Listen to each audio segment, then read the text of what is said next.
Wolves hunt in packs.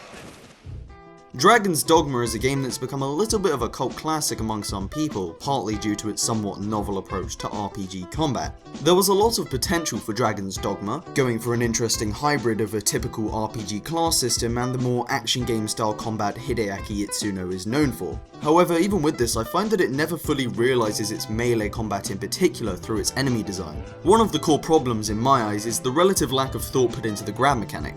On the surface, it's a cool little novelty, being able to chuck around goblins or hang on to larger enemies, yet these larger enemies tend to exist in this weird twilight zone where they're simultaneously too big and too small. What I mean by this is that enemies are too large to be held down or thrown around by allies, yet they're not large enough for any meaningful traversal to be done on them. The climbing mechanics just don't have enough going on to make them interesting.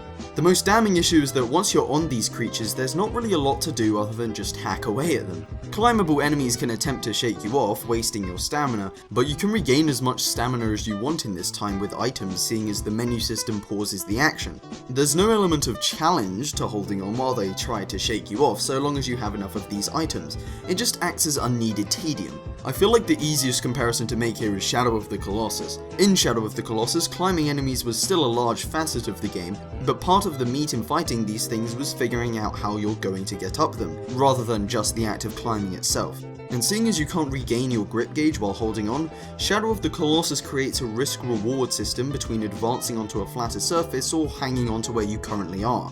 Dragon's Dogma doesn't contain any enemies of this size or shape, I suppose, which also means there are few, if any, flat surfaces to run on. The grab mechanic doesn't supplement anything other than just getting into a safe position and swinging around. There's no decision making between whether you hold on or decide to make a dash for a more viable position.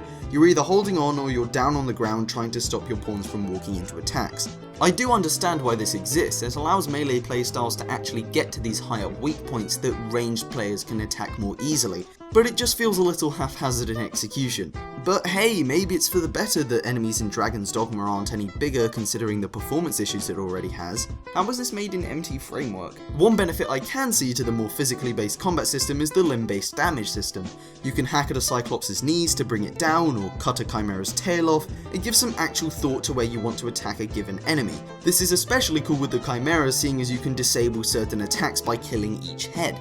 But despite the fact that Dragon's Dogma ditches what some would say is a more restrictive menu-based combat system, its enemy progression still feels more like a standard role-playing game.